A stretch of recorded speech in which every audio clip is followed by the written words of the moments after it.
FDH Internacional y Fish Studios presentan Clasificación A.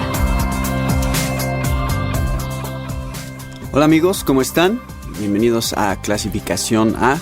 Mi nombre es Natán Díaz y queremos dar la bienvenida a todos los que nos escuchan en diferentes emisoras, en diferentes partes del mundo y a través del podcast. Gracias por acompañarnos nuevamente. Hoy vamos a hablar de un tema que es sumamente relevante en México ahorita, pero es en todo el mundo. Las mujeres muchas veces no quieren tener a sus bebés. ¿Cómo vamos a solucionar eso? Bueno, se están pasando leyes para despenalizar el aborto y para que puedan hacerlo libremente y sin ninguna consecuencia, sin ningún problema. En México se está despenalizando apenas, en la Ciudad de México ya se despenalizó el aborto, pero apenas pasó una ley para despenalizarlo en el estado de Oaxaca. Y hoy simplemente quiero tratar este tema como cristianos, cómo respondemos ante esto, cómo hablamos acerca de la justicia, la compasión y del aborto bíblicamente. Este fin de semana acabo de estar en una conferencia hablando acerca de esto y quiero entonces tocar algunos puntos que he mencionado ya en esta conferencia, compartirlos con ustedes. El primero es el tema más importante o la pregunta controversial más importante en torno a este tema del aborto, que es ¿cuándo empieza la vida? ¿Cuándo es que realmente comenzamos a ser humanos, personas con valor y con dignidad? Bueno, la Biblia nos presenta con esta realidad desde antes de nacer, desde el vientre de la madre. Y lo vemos claramente en el Salmo 139, que dice: Oh Jehová, tú me has examinado y conocido, tú has conocido mi sentarme y mi levantarme, has entendido desde lejos mis pensamientos, has escudriñado mi andar y mi reposo, y todos mis caminos te son conocidos, pues aún no está la palabra en mi lengua, y he aquí, oh Jehová, tú la sabes toda. Detrás y delante me rodeaste, y sobre mí pusiste tu mano. Tal conocimiento es demasiado maravilloso para mí, alto es, no lo puedo comprender. ¿A dónde me iré de tu espíritu, y a dónde huiré de tu presencia? Si subiera a los cielos, ahí estás tú, y si en el Seol hiciere mi estrado, he aquí, allí tú estás. Si tomare las alas del alba y habitare en el extremo del mar, aún allí me guiará tu mano y me asirá tu diestra. Si dijere ciertamente las tinieblas me encubrirán, aún la noche resplandecerá alrededor de mí. Aún las tinieblas no encubren de ti y la noche resplandece como el día, lo mismo te son las tinieblas que la luz. Porque tú formaste mis entrañas, tú me hiciste en el vientre de mi madre. Te alabaré, porque formidables, maravillosas son tus obras. Estoy maravillado y mi alma lo sabe muy bien. No fue encubierto de ti mi cuerpo, bien que en oculto fui formado y entretejido en lo más profundo de la tierra. Mi embrión vieron tus ojos, y en tu libro estaban escritas todas aquellas cosas que fueron luego formadas, sin faltar una de ellas. Cuán preciosos me son, oh Dios, tus pensamientos, cuán grande es la suma de ellos. Si los enumero, se multiplican más que la arena. Despierto y aún estoy contigo. Hasta aquí este salmo expresa tres cosas que John Stott ve sobre este pasaje, que son creación. Tú formaste mis entrañas, tú me hiciste en el vientre de mi madre. Y es el lenguaje de creador, es decir, tú formaste mis entrañas es como un alfarero dándole forma a un vaso. Ese es el tipo de palabras que usa. Y luego tú me hiciste en el vientre de mi madre, o tú me tejiste en el vientre de mi madre, como cuando se está tejiendo una tela o un manto. Es ese tipo de lenguaje. Se están usando los hilos y los colores para darle forma y textura. Y la otra cosa que vemos en este pasaje es continuidad. Vemos que el salmista está hablando en pasado, en presente y en futuro acerca de quién es él, o sea, su identidad como persona. No es solamente ahorita, será en el futuro, y no solamente será en el futuro, sino fue desde que estaba en el vientre de su madre. Y la tercera cosa que vemos aquí es comunión. Y en cuanto a la comunión, vemos cómo es que Dios está continuamente buscándolo, cómo está continuamente interesado en él, interesado en todo lo que hace, interesado en su vida. Entonces hay un sentido profundo de comunión, todo el tiempo hablando en primera y en segunda persona. Y esto también lo encontramos en la vida de Pablo, descrito en Gálatas 1:16. La vocación que Dios nos da se describe desde que estamos en el vientre de nuestra madre. El propósito que tiene la elección desde antes de la fundación del mundo, pero tú y yo no existimos antes de la fundación del mundo, pero nuestra existencia comienza desde antes de nacer, eso sí. Y entonces en la Biblia siempre se expresa esta intencionalidad de Dios de apartarnos para un propósito especial que Él tiene desde el vientre de la madre. Elegidos para salvación desde antes de la fundación del mundo, pero en existencia como seres humanos en el plan de Dios desde el vientre de nuestra madre. Y estaba leyendo algunas cosas científicas que son sumamente interesantes. Desde que el código genético se ha venido desarrollando científicamente en cuanto a lo que sabemos de él, desde los 60s básicamente. Ahora sabemos que desde que el esperma y el óvulo se unen, los 23 pares de cromosomas están completos. Y tenemos este genotipo ya único que es distinto de ambos padres. Nuestro sexo está determinado, nuestro tamaño, nuestra forma, el color de nuestra piel, nuestro cabello, nuestros ojos, nuestro temperamento, nuestra inteligencia. Todo eso ya está determinado. Y cada ser humano comienza como una sola célula fertilizada. Una sola célula fertilizada. Un adulto se compone de unos 30 millones de millones, o sea, 30 billones de células. Entre estos dos puntos, o sea, entre la fusión original del espermatozoide y del óvulo y nuestra madurez completa, hay 45 generaciones de divisiones de células que son necesarias. 45. 41 de esas 45 ocurren antes de nacer. Entonces se dan cuenta cuánto de nuestro desarrollo ya está completo antes de que siquiera nacemos. Y entonces nos damos cuenta que diferentes tamaños, nivel de desarrollo, entorno, nivel de dependencia, no son razones para decir que te pueden matar. Y el aborto mata a un ser humano simplemente por su nivel de dependencia, tamaño y desarrollo. La pregunta es, ¿qué es lo que nos hace valiosos como seres humanos en primer lugar? ¿En qué momento comenzamos a tener valor? Quiero hacer una comparación teológica aquí, porque creo que una persona ya es una persona, un ser humano desde antes de nacer.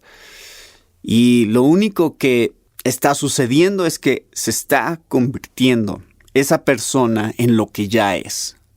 Ya es un ser humano, solo se está convirtiendo en uno al madurar y al desarrollarse poco a poco. Como en la vida cristiana, ya somos cristianos después de ser justificados. En el proceso de santificación nos estamos convirtiendo en lo que ya somos. La Biblia dice que eso es lo que está pasando. Tú ya eres hijo de Dios. No vas a ser un día hijo de Dios, ya eres, porque fuiste justificado por la sangre de Cristo. Pero el proceso de santificación nos está llevando en un proceso a convertirnos en lo que ya hemos sido declarados, hijos de Dios. Entonces, nuestra identidad ya está definida desde antes. Y es lo que encontramos en el Salmo 139. Otra pregunta que también es importante pensar es ¿qué pasa con los bebés que mueren? Y esta es una pregunta teológica y pastoral que es importante meditar, pero es importante que tengamos respuestas bíblicas sobre esto. Y también a la luz del aborto, pensar, bueno, si pensamos que los bebés que mueren van al cielo, entonces ¿Cuál es el problema con el aborto? Los estamos enviando al cielo. Bueno, primeramente, ¿qué pasa con los bebés que mueren? Bueno, yo creo personalmente que sí son salvos, que sí están en la presencia de Dios los bebés que mueren. No por algunos pasajes que la gente normalmente usa para decirlo, como cuando Jesús dijo, dejar a los niños venir a mí, porque los tales es el reino de los cielos. No creo que Jesús está tratando de contestar esa pregunta específicamente sobre qué pasa con los bebés que mueren. Y tampoco cuando David dijo acerca de su hijo con Betsabé que él no vendrá a mí, pero yo voy a él, tampoco estaba diciendo que necesariamente, no, veo que sí existe esa posibilidad, pero no creo que necesariamente es tampoco lo que está pensando, que su hijo está en la presencia de Dios. Creo que está hablando en lugar de los muertos, simplemente. Pero en Romanos 1:20 sí encontramos una pista acerca de lo que podría ser en relación a los bebés. Y dice Romanos 1:20 que las cosas invisibles de Él, su eterno poder y deidad, se hacen claramente visibles desde la creación del mundo, siendo entendidas por medio de las cosas hechas, de modo que no tienen excusa. Pues habiendo conocido a Dios, no le glorificaron como a Dios, ni le dieron gracias, sino que se envanecieron en sus razonamientos y su necio corazón fue entenebrecido. Bueno, aquí tenemos una categoría que Pablo dice de gente por la experiencia que ha vivido, es decir, por ver la creación, por contemplar las cosas creadas, que no tienen excusa, lo cual significa que un bebé que no llegó a nacer o que nació antes de tener una conciencia del mundo clara y el testimonio de la creación, sí tendría excusa. O sea, de acuerdo a la definición que Pablo dice aquí, sí hay una categoría que cae fuera de lo que él está describiendo, que creo que serían los bebés, que sí tendrían una especie de excusa. No estoy diciendo que no son culpables delante de Dios porque tienen el pecado imputado de Adán, pero no están desobedeciendo y rebelándose contra la ley de Dios a la manera de Adán. Y eso es lo que lo encontramos en el capítulo 5, versículo 14, cuando dice, no obstante, reinó la muerte desde Adán hasta Moisés, aún en los que no pecaron a la manera de la transgresión de Adán, el cual es figura del que había de venir. Es decir, Adán pecó de una cierta manera, teniendo un mandamiento, quebrantándolo intencionalmente, que algunos no. Algunas categorías de seres humanos que no quebrantaron la ley de Dios como Adán lo hizo, y todos lo hemos hecho desde entonces. Entonces, sí hay gente que sufre la consecuencia del pecado imputado de Adán, y es por eso que mueren, pero no son, creo yo, responsables delante de Dios de la misma manera que alguien que sí ha quebrantado la ley de Dios, voluntaria e intencionalmente. Así que eso solo es para decir que creo que sí existe una categoría y una pista en la Biblia acerca de algunos que Dios salva por su gracia. Necesitan todavía salvación a través de Cristo Jesús. No es que no tengan pecado, pero creo que Dios en su gracia y en su misericordia tiene una manera de aplicar su salvación a ellos desde algún punto, no sé dónde, para que también experimenten misericordia. Y creo que los bebés caen dentro de esta categoría. Y nuevamente es una pregunta pastoral, pero creo que también es importante tratar con ella. Y el hecho de que los bebés se vayan al cielo no significa que debamos de ser indiferentes ante la realidad del aborto, porque sigue siendo pecado. Y pecado es pecado. Y matar sigue siendo algo malo. No decimos, bueno, mata a un cristiano porque al fin y al cabo se va a ir al cielo, no importa. Tenemos una realidad acerca de vivir nuestras vidas para la gloria de Dios, que es una grande bendición y un regalo de Dios. Y solamente Dios debe de decidir en qué momento es que nuestra vida debe terminar.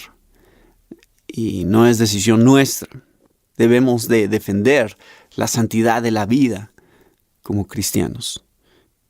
¿Qué si es un caso de violación, dice alguien? ¿Qué si la mujer fue violada? Bueno, la respuesta es que nunca un error no se corrige con otro error. Creemos firmemente que va a sufrir aún peores consecuencias si decide abortar. Creemos que no está solucionando nada. Va a vivir con la culpa y la carga de haber abortado el resto de su vida si lo hace. Y no es una solución a la violación. Y de hecho, es lo mismo. O sea, estás haciendo otra vez lo mismo. Es hacer que una víctima inocente pague por el pecado de otro. La violación es eso. Es lo que hace que una violación sea tan terrible. Es que no es consensual y es forzar a una persona a sufrir las consecuencias de los deseos de otra. Y el aborto es exactamente eso. Es una víctima inocente, un bebé de una mujer que quiere matarlo. Sea cual sea su motivación, el bebé no tiene la culpa. Y es por eso que el aborto está mal. Porque, nuevamente, hay una víctima inocente en esto. Así como esta mujer fue víctima inocente de el pecado sexual de otra persona, así también el bebé tendría que sufrir las consecuencias de esa violación innecesariamente. Que si la vida de la madre está en peligro. Bueno, esto es muy raro, este tipo de casos. Normalmente es menos del 1% de los abortos en donde la vida de la madre realmente corre peligro. Y bueno, hay muchas situaciones en la vida donde a veces hay que escoger entre dos vidas y es una decisión sumamente difícil, sí, pero a veces es necesaria y creo que muchos de nosotros como padres felizmente daríamos nuestra vida por nuestros hijos y creo que la mayoría de madres lo haría también. Diría, no, que viva el bebé. Y es una situación triste, sí, pero bueno, ¿cuál vida vale más? Esa es una decisión que nosotros no podemos tomar necesariamente. Es un tema de sacrificio, más que nada. No es muy común. Y a veces el diagnóstico es que iba a morir la madre y no muere. O también si el bebé viene con defectos y los doctores dicen es que tiene defectos, es que va a nacer mal. Muchas veces no pasa. No pasa eso, no nace mal. Y aunque sí naciera mal, ¿qué hace que seamos creados a imagen y semejanza de Dios? El hecho de que nazcamos saludables y sin ningún problema. ¿Qué hace las personas en un caso de un accidente? Por ejemplo, un accidente automovilístico. No llegan los paramédicos y dicen, bueno, va a perder su pierna, entonces ya no tiene caso salvarlo. No, es una vida. Tienen que hacer todo lo posible por rescatarla. ¿Es una vida de discapacidad menos digna de vivirse? Y esas son las realidades con las que nos enfrentamos. ¿Qué es lo que hace que valga la pena vivir? ¿Qué es lo que experimentamos de amor en nuestra vida? ¿Qué hace valiosa nuestra experiencia humana? No es el hecho que tenemos salud y que estamos bien. No es que tenemos dinero y no somos pobres. Algunos dicen es que van a ser en una situación de pobreza. Bueno, ¿y qué tiene? ¿Qué tiene ser pobre? ¿Es acaso solo el dinero lo que importa en la vida, lo que hace que valga la pena vivir como ser humano? Y el otro argumento que se desarrolla es que muchas mujeres mueren teniendo abortos clandestinos e ilegales. Y bueno, aquí otra vez estamos simplemente justificando normalizar el pecado. No es nada más porque algo sucede que el gobierno debe de decir, pues vamos a hacerlo legal. ¿Acaso vamos a normalizar la pedofilia simplemente porque existe en la sociedad? ¿O el uso de las drogas? La ley está para proteger no al agresor, sino a la víctima. O sea, no es hacer legal el aborto porque entonces estás defendiendo al agresor, no a la víctima. La ley debe de proteger al inocente, al que no se puede defender. Eso es la responsabilidad de nuestras leyes. Eso es lo que debería de hacer un gobierno, es proteger a los menos protegidos, a los que no tienen maneras de defenderse por sí mismos. Y como cristianos debemos de buscar la justicia en este tema, debemos de abogar porque las leyes cambien y no se despenalice el aborto.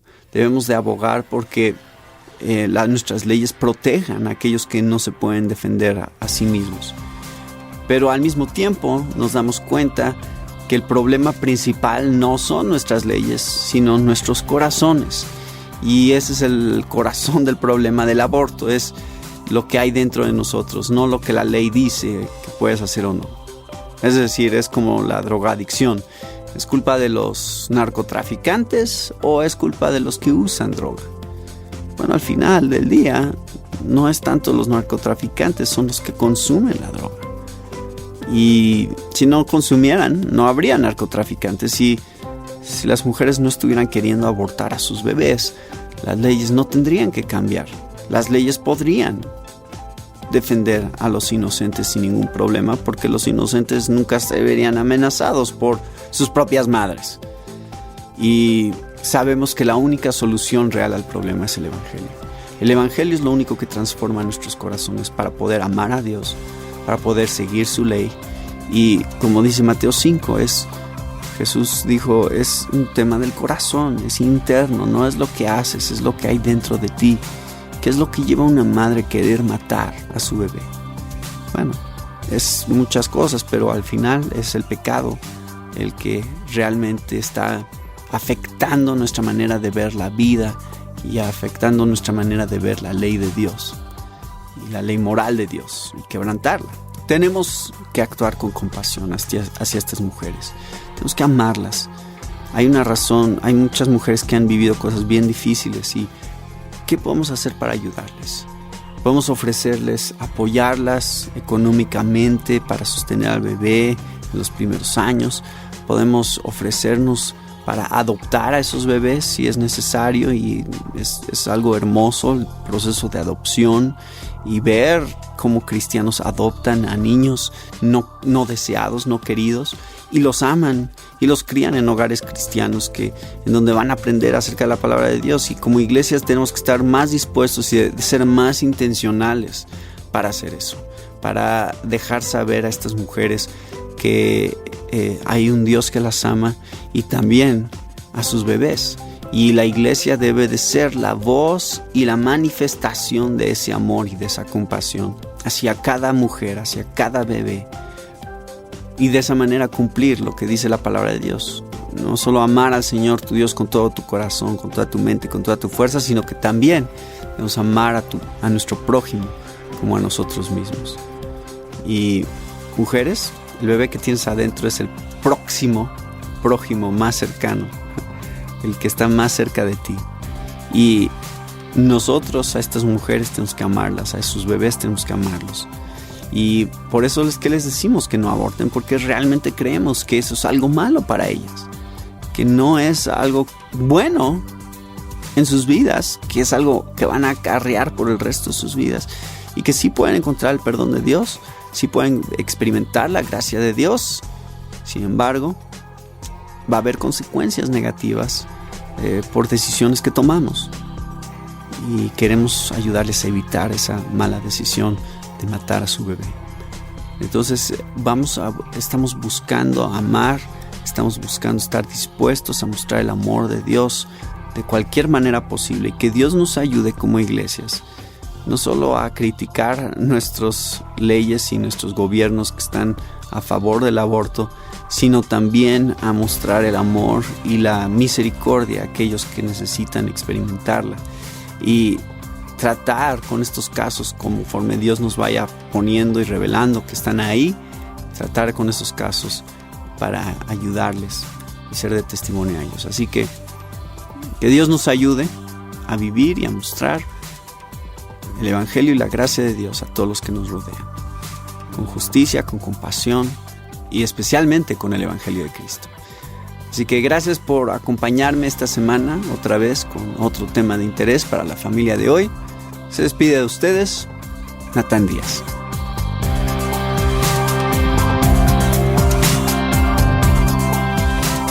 Esta fue una presentación de FBH Internacional y Fish Studios. Para más información, visita nuestra página www.clasificaciona.com.